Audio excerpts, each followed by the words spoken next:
సంక్రాంతికి అందరికంటే ముందుగా బరిలోకి రామ్ చరణ్ వచ్చిండు.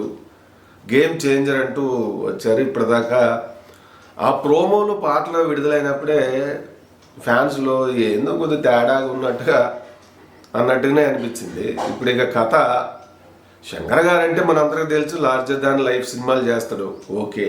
కానీ ఇప్పుడు ఆయన ఎర్లీ 90sలో మాత్రం ఇప్పుడు లేదుగా. సోషల్ మీడియా డెవలప్ అయింది, ఎన్నో ఓటీటీ ప్లాట్ఫామ్స్ వచ్చినాయి.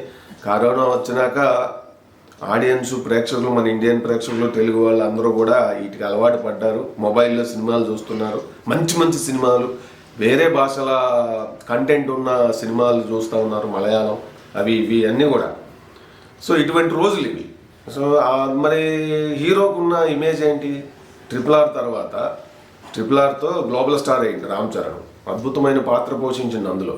రాజమౌళి అద్భుతంగా డిజైన్ చేసిండు, అంతకు మించి అవుట్పుట్ తీసుకున్నాడు, చేసాడు. ఇప్పుడు మన ఆ తర్వాత చేసే ప్రతి సినిమా ఆడియన్స్ ఏం ఎక్స్పెక్ట్ చేస్తారు? అంతకు మించి అనేది ఉంటుంది కదా. ప్రేక్షకులు ఎక్స్పెక్టేషన్స్ అలాగే ఉంటాయి స్టార్ హీరో నుంచి.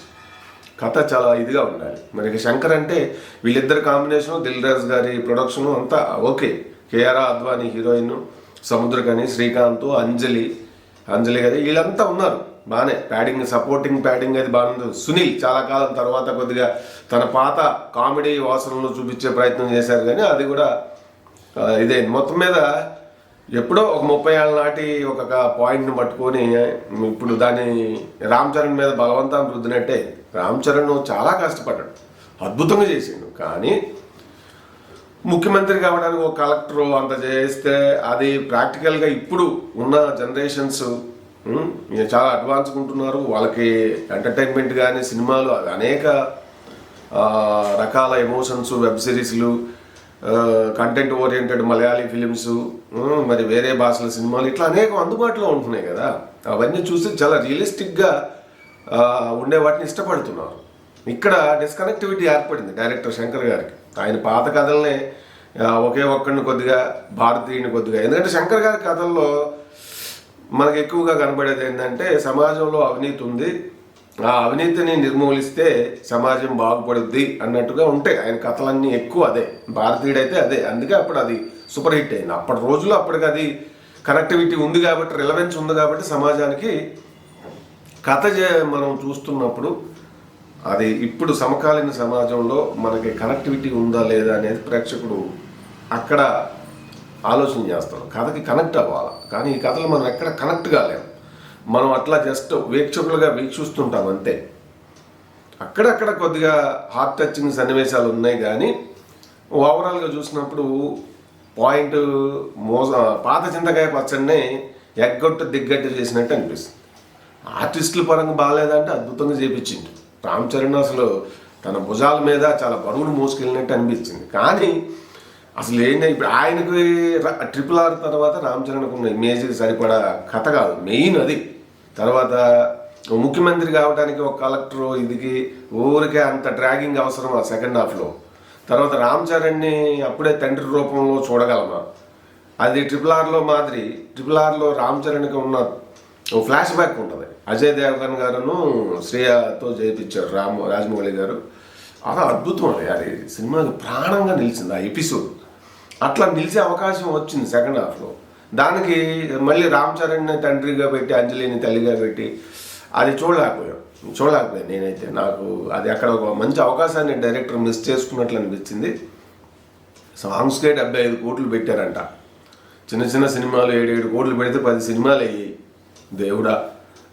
దీన్ని బట్టి మనం అర్థం చేసుకోవాల్సింది ఏంటంటే, ఎంత స్టార్ హీరోలు, ఎంత క్రేజీ కాంబినేషన్ అయినా కథలో పట్టు లేకపోతే, కథ ప్రేక్షకులకు కనెక్ట్ కాకపోతే అది ఢమాల్ అంటది అని చెప్పడానికి ఇది ఒక ఉదాహరణ అనిపించింది నాకు. ఇంకా వాళ్ళు ఎన్ని చెప్పినా, ఎగ్గొట్టినా దిగ్గొట్టినా కూడా కథ అసలు శంకర్ గారికి దానికి తోడు చాలా. ఇప్పుడు కార్తీక్ సుబ్బరాజ్ అని ఆయన కథ ఇది, శంకర్ గారిది కాదు.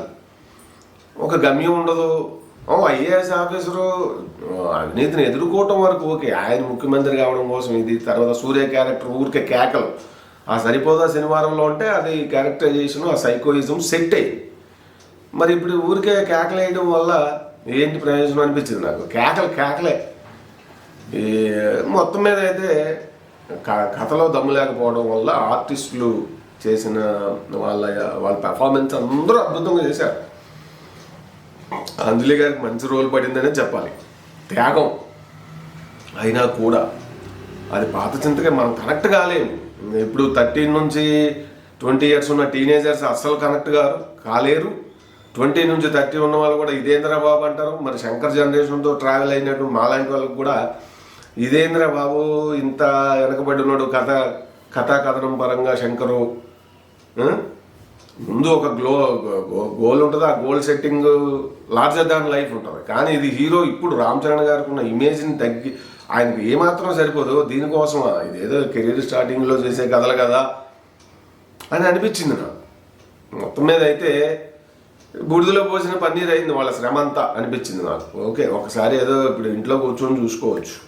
సంక్రాంతికి వచ్చిన మొదటి సినిమా ఇది. రామ్ చరణ్ గారు ఎంతో కష్టపడ్డాడు, ఆయన ఆర్టిస్ట్గా దుమ్ము లేపిండి. కానీ స్టార్డమ్ అనేది ఎప్పుడు హెల్ప్ అవుతుంది? కథ ఆడియన్స్కి కనెక్ట్ అయితే, లైక్ జైలర్. అంతకుముందు సినిమాలన్నీ ఫట్ కదా, మన రజనీకాంత్ గారి జైలర్ కథనం ఎంత బాగుంటుంది. క్వాలిటీ బాక్స్ ఆఫీస్ షేక్ అయిపోయి. ఇదే వర్తిస్తుంది ఎప్పుడైనా. కావాలంటే చూడండి, స్టార్ హీరోలు బ్లాక్ బస్టర్ అయిన మూవీస్ అన్నింటిలో కథ ఉంటుంది. కథ లేకుండా ఊరికే గ్రాండియర్ లుక్, భారీ బడ్జెట్లు, 400 కోట్లు ఇవన్నీ వర్కౌట్ కావు. ఆడియన్స్ ఇప్పుడు ఇంకా మెచ్యూర్ అయ్యారు. They are expecting more, they are expecting reality. ఇది ఇప్పుడు ఆయన అప్డేట్ కాలేదు, అవుట్డేటెడ్ అయిపోయారు శంకర్ గారు కూడా అని చెప్పినట్టు అనిపించింది నాకు. అట్లా అనిపించింది కథ. మరి సో ఆర్టిస్టుల శ్రమ, మెయిన్ రామ్ చరణ్ కష్టం అంతా కూడా పాపం ఇదైనట్టు అనిపించింది. బ్యాక్గ్రౌండ్ స్కోరు అవి ఇవి 2 ఎడిటర్లు పనిచేశారు. చాలా ఇంకొక అర్ధగంట లేపేయచ్చు అనిపించింది నాకైతే. సాంగ్స్లో లాస్ట్లో వచ్చిన ఒక ఫోక్ స్టైల్ సాంగ్ అయితే నాకు బాగా నచ్చింది. పాటలకి 77 కోట్లు ఖర్చు పెట్టారంటాయి దీంట్లో. బాబాయ్ షాకు, మామూలుగా కాదు. మంచి కథాలు. ఇప్పుడు మలయాళ సినిమాలు చూడండి ఎట్టుంటాయి, 2 కోట్లు కూడా ఖర్చు కావు. కానీ బాక్స్ ఆఫీస్ను షేక్ చేస్తే మన జీవితానికి సంబంధించిన కథలు ఉంటాయి. సరే, అన్నీ అందరితో అటు సాధ్యం కాదు. కానీ శంకర్ గారు గతంలో చేసిన జెంటిల్ మ్యాన్ అయినా, భారతీయుడైనా, రోబో అయినా కథనం అన్నీ ఉంటాయి. దీంట్లో రామ్ చరణ్ ఇప్పుడున్న ఆయన గ్లోబల్ స్టార్ డమ్కి తగ్గట్టుగా లేకపోవడం, ఇదిని ఎత్తుకొచ్చి ఆయన మీద బలవంతాన్ని రుద్దారు. సో కాబట్టి ఆయన అప్డేట్ కావాలి. కొద్దికాలం సినిమాలు ఆపేసి పుస్తకాలు చదివితే బాగుంటుంది అనిపించింది నాకు రామ్ చరణ్ గారు. అదే ఆయన డైరెక్టర్ శంకర్ గారు. మొత్తం మీద అయితే చాలా యావరేజ్గా అనిపించిందండి సినిమా నాకు.